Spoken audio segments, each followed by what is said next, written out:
What is and is not in the budget that's going to spend your state tax dollars? Apparently, we still don't know.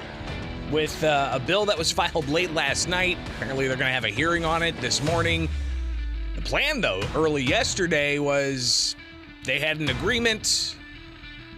They were going to pass the budget in the Senate by the end of the day yesterday and then get it into the House to have a first reading and then have a second reading in the House today and then have a third reading in the House Friday where they would ultimately pass it. That did not transpire.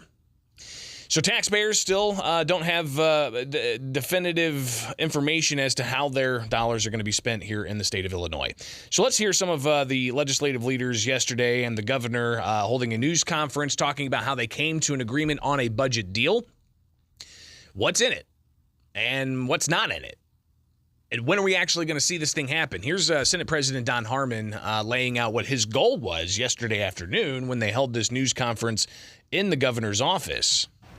It's just the mechanics of actually filing a budget and having a hearing and getting to the floor. I'm confident, and we have every intention of passing it today. The trust among the three of us is at an all-time high, and I'm looking forward to finalizing this budget without any deviation from that. So, the House apparently leadership and the Senate leadership saying that they have an agreement and the governor having an agreement as well, but that's not what happened ultimately by the end of the day. Yesterday, here is the final moments on the Senate floor with Senate President Don Harmon sharing the news with senators just before 11 o'clock last night. Ladies and gentlemen of the Senate, we are approaching the hour of 11 p.m. The Senate did file a budget earlier this evening. Our agreement with the House and the governor was to not act on that proposed budget until we had agreement with both the House and the governor. The House is in caucus now, as I understand it. We are eagerly awaiting their final input into the budget.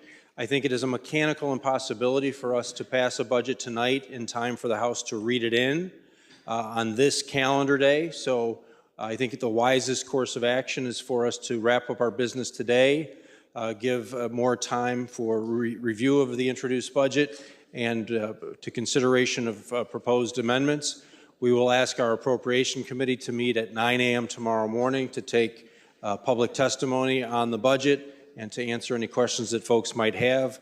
We would plan to come into session shortly thereafter. I know the caucuses may want to meet, so we'll leave ample time for that as well.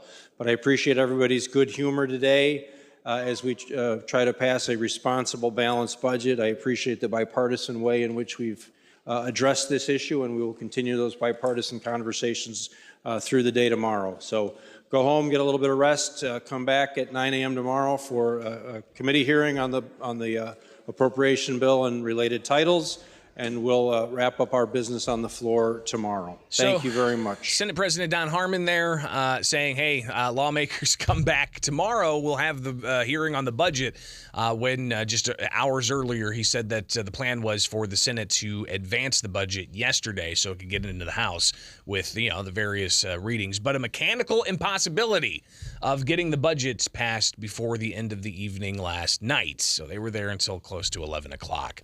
But back to the news conference that the governor held with Senate President Don Harmon and House Speaker Chris Welch talking about the budget and what's in the budget. These are obviously some important things that taxpayers need to know, how their dollars are going to be spent for the coming fiscal year that starts July 1st. Here's the governor talking a bit about, conservative revenue estimates that he's taking into consideration as part of this overall spending plan because the state has seen $1.8 billion less in April than the April before. So that's putting an obvious crunch on just how much money the state's expecting to bring in for the fiscal year. There were adjustments, but nothing that's got thrown overboard as you're describing. I think the important thing to note is that we were conservative in our estimates to begin with. The budget that I proposed was a balanced budget that had revenue in it that is actually within the number that you were now using. So I'm pleased to say that this is not just a balanced budget, it's a good budget that funds the things that are priorities for my administration that were in the original introduced budget and includes things that the House and Senate wanted to increase or add to it. And the governor also acknowledging that while he proposed a nearly $50 billion budget, this actually spends just over $50 billion. So even though we had decreased revenue expected in April, we're still looking at possibly a larger budget spend than what he proposed back in February.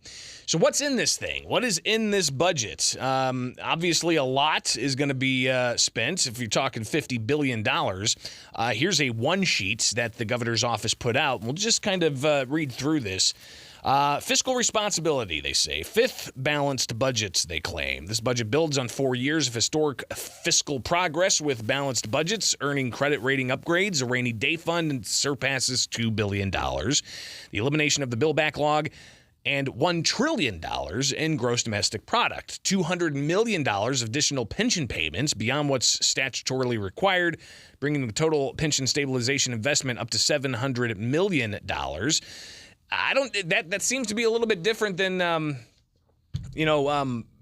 what was proposed before, at least, the idea of we're going to be spending about $10 billion on the state's pensions. So that $200 million, obviously part of that overall spending.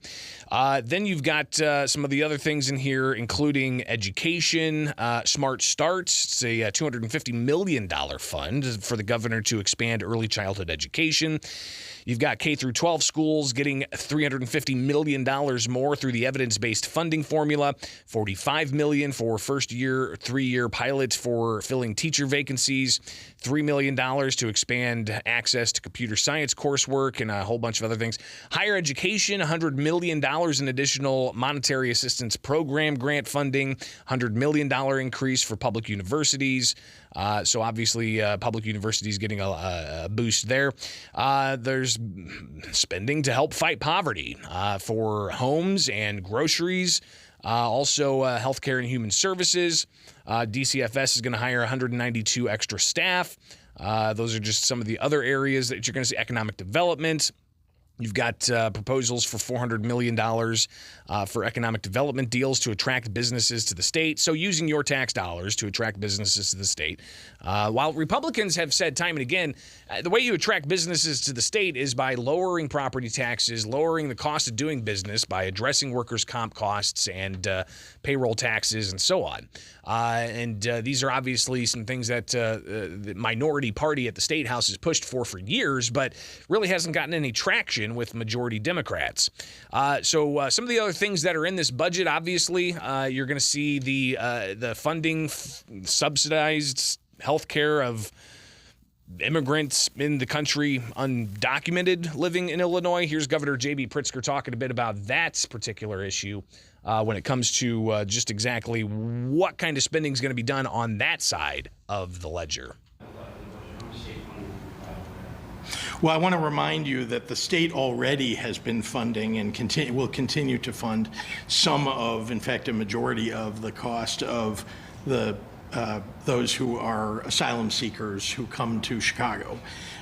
So the city is getting some resources of its own. We're providing additional resources. I think you've seen those numbers for the last 9 months or so. That's been, $180, $190 million that's been spent by the state to assist the city of Chicago in this endeavor. We're going to continue to do everything that we can to. This is a humanitarian crisis, and we want to make sure that the state and the city are doing what they can.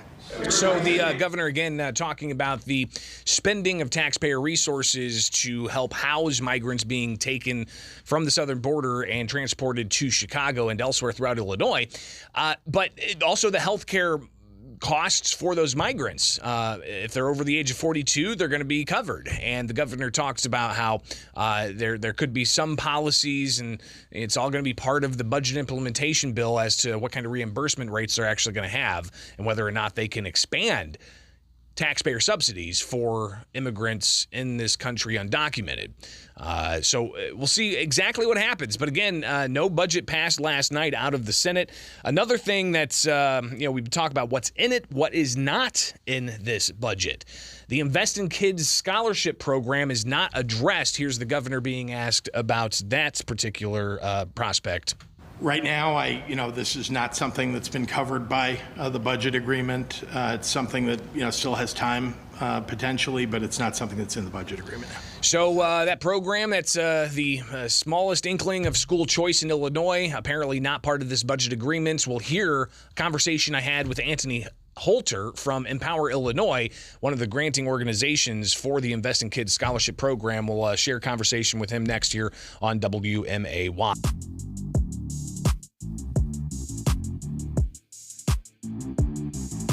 Right now, this is not something that's been covered by the budget agreement. It's something that, still has time potentially, but it's not something that's in the budget agreement now. That was Governor J.B. Pritzker being asked about the Invest in Kids Scholarship Program, which is not part of the budget agreement, he said yesterday, announcing that Democrat leadership and the governor's office have come to an agreement on a budget. What does that mean for that tax credit scholarship program that gives a 75% tax credit for your income tax, your state income tax, in exchange for putting into a fund that's privately funded?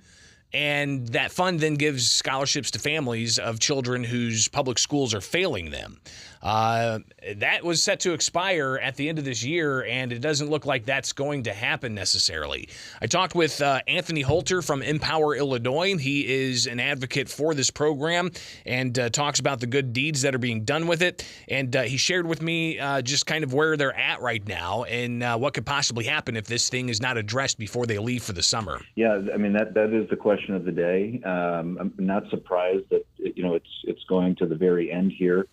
I think as we've maybe discussed in the past, for the lawmakers, even though this is a profoundly positive and impactful educational program, it often gets wrapped up in conversations of budget. And so, with that being the last item on the table, it's again not surprising that it would come down to the wire. And Holter talked about how this needs to happen heading into the new school year to extend the program because, well, if it doesn't get extended, it's going to leave a lot of families in the lurch. Yeah, that's our primary focus. And to be quite candid, Greg, our primary concern is that if it doesn't get addressed now, if the sunset specifically, the extension of the program is not addressed now, it creates massive uncertainty for kids and families. We've been sharing with lawmakers for the past several weeks and months that we have to keep kids and families first. And we know, because we're awarding scholarships right now, that thousands of families across the state are making decisions about their kids and whether they'll be educated. And schools are making commitments to these families. And not knowing what happens to the program after next year introduces an uncertainty for both the kids and families and the schools who make commitments to them. We're very close with, many of our school partners throughout the state. And, when they're issuing a scholarship to a student, in fact, we were just emailing this morning about a student who's in kindergarten entering the program for the very first time. That school is making a commitment to that student for the next 8 or 9 years. And having the stability of the program to ensure that the family has the financial resources to attend that school over that period of time is critical. And without addressing it now, that certainty evaporates and causes great worry and concern for kids and families. So there is bipartisan support for the Invest in Kids Scholarship Program, or at least there has been in the past, but this not being in the budget would be a win for the opponents, who are mainly teachers' unions for public schools, saying that this diverts money away from those public schools. Holter responding to that allegation. Yeah, we've heard that a lot, Greg, that, this is a drain on public school coffers. And while I want to address that particular issue because it's factually inaccurate, what I'd rather do is encourage these lawmakers to think of the 9,000 kids this year, the 41,000 kids over the lifetime of the program, who have benefited from something that so many of us enjoy, and that is the opportunity to choose the best fit for our children when we're making one of the most important decisions of their lives, where and how they'll be educated. So I would ask them to be courageous for kids and put aside, some of these other concerns to focus squarely on those who this law was intended to benefit. and that's children from low-income and working-class communities throughout the state who desperately need choices, and with them will have a bright and vibrant future. You got to think the arguments against that, and that was Anthony Holter from Empower Illinois supporting the Invest in Kids scholarship program. They're increasing $350 million for K-12 schools, but no school choice program extension. However, undocumented migrant health care is a go. From the Fly SPI studio.